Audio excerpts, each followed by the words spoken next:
মুহূর্তে যেটা সবথেকে চর্চায় রয়েছে যে ভোট কবে হবে এবং জানিয়ে রাখি আপনাদের সম্ভবত সোমবারই রাজ্যে ভোট ঘোষণা হতে পারে এবং 1 থেকে 3 দফায় ভোট হতে পারে বলে কমিশন সূত্রে খবর পাওয়া যাচ্ছে। আপনারা জানেন যে কমিশনের সঙ্গে যখন রাজনৈতিক দলগুলির বৈঠক হয় সেখানে কিন্তু রাজনৈতিক দলগুলির তরফ থেকে এই দাবি জানানো হয়েছিল যে 1 থেকে 2 দফা কিংবা 3 দফায় ভোট হোক এবং কমিশন সূত্রে যে খবর পাওয়া যাচ্ছে যে সোমবারই সম্ভবত রাজ্যে ভোট ঘোষণা হতে পারে এবং 1 থেকে 3 দফায় ভোট হতে পারে বলেই কমিশন সূত্রে খবর এবং খুব দ্রুতই প্রকাশিত হতে চলেছে সাপ্লিমেন্টারি লিস্টও। এমনই কিন্তু জানা যাচ্ছে হাইকোর্টের জরুরি বৈঠকে এই সিদ্ধান্ত নেওয়া হয়েছে বলেই এখনো পর্যন্ত যে কমিশন সূত্রে খবর পাওয়া যাচ্ছে। সুতরাং ভোট কবে হবে সেই নিয়ে যখন একটা জল্পনা চলছে তার মধ্যে অবশ্যই এসআইআর এর একদম লাস্ট ল্যাব চলছে। এই সমস্ত পরিস্থিতির এই আবহে দাঁড়িয়ে যে খবর কমিশন সূত্রে পাওয়া যাচ্ছে যে সোমবারই রাজ্যে ভোট ঘোষণা হতে পারে। আরো ডিটেলে জানাবেন অর্কদীপ্ত মুখোপাধ্যায়, সরাসরি প্রতিনিধি রয়েছেন আমাদের সঙ্গে। অর্কদীপ্ত, আর কি খবর পাচ্ছ?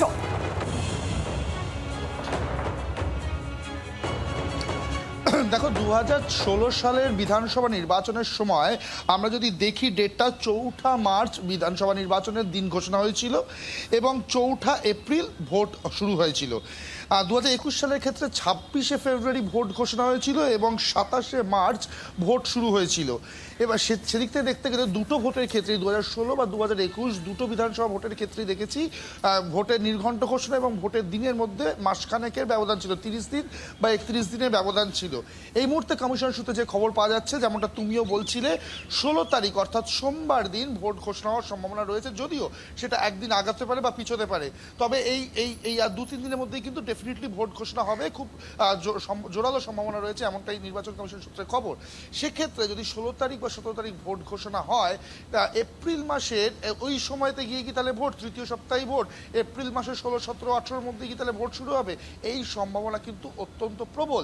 তোমাকে একটা জিনিস বুঝতে হবে, আমরা যদি অতীতের বিধানসভা নির্বাচন যে রেফারেন্স দুটো আমি দিলাম সেই অনুযায়ী যদি দেখা যায় এবং যেটা কমিশনের নিয়মাবলী রয়েছে যে মিনিমাম 23 দিন বা ম্যাক্সিমাম 45 দিনের মধ্যে ভোট কমপ্লিট করতে হয় ঘোষণা নির্ঘণ্ট ঘোষণার পরে, সেই রেসপেক্টে দাঁড়িয়ে সবসময় দেখা গেছে 1 মাসের একটা ব্যবধান বেছে নিয়েছে নির্বাচন কমিশন। ফলে যে জিনিসটা জানা যাচ্ছে যে এই যে যদি 16 তারিখ বা 17 তারিখ ভোট ঘোষণা হয়ে যায় সেক্ষেত্রে কিন্তু ওই এপ্রিলের তৃতীয় সপ্তাহে 16, 17, 18 মধ্যেই কিন্তু ভোট শুরু হবে।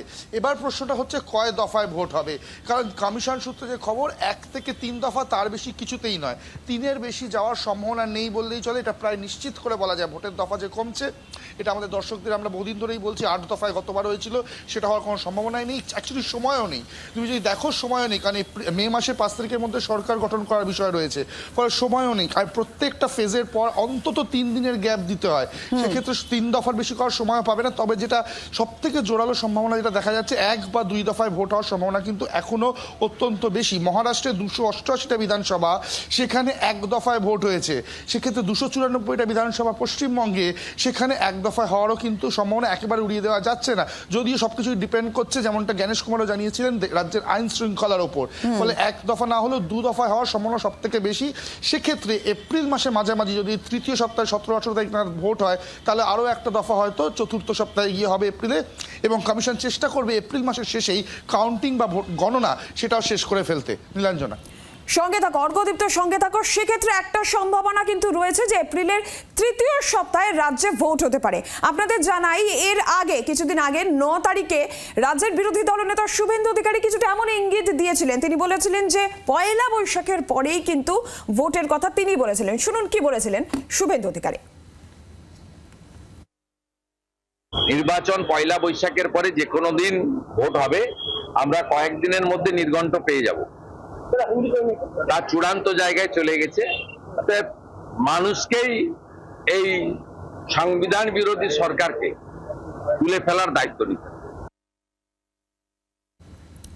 সেক্ষেত্রে এপ্রিলের তৃতীয় সপ্তাহে রাজ্যে ভোট ঘোষণা হতে পারে। 1 থেকে 3 দফার মধ্যে ভোটের দিন ঘোষণা, ভোট গ্রহণের মধ্যে অন্তত 23 দিনের ফারাক তো থাকছে, ফারাক রাখতে হচ্ছে। সেক্ষেত্রে ভোটের ফল প্রকাশের পর সরকার গঠনের জন্য কিন্তু 1 সপ্তাহ সময় এই দিন তারিখের হিসেব যদি মাথায় রাখা যায় তাহলে কিন্তু এপ্রিলের মাঝামাঝি কিন্তু রাজ্যে নির্বাচন হওয়ার সম্ভাবনা রয়েছে। সেক্ষেত্রে সোমবার সেই ঘোষণা হয়ে যেতে পারে, এমনটাই কিন্তু নির্বাচন কমিশন সূত্রে এখনো পর্যন্ত যে খবর রয়েছে। আমরা একটু প্রতিক্রিয়া নিই। তৃণমূল কংগ্রেস মুখপাত্র সুদীপ রাহাও রয়েছেন আমাদের সঙ্গে এই মুহূর্তে টেলিফোন লাইনে। সুদীপ, কি বলবেন? সোমবার দিন ঘোষণা হয়ে যেতে পারে, এপ্রিলের মাঝামাঝি ভোটের সম্ভাবনাও, তৃতীয় সপ্তাহে ভোটের সম্ভাবনাও রয়েছে।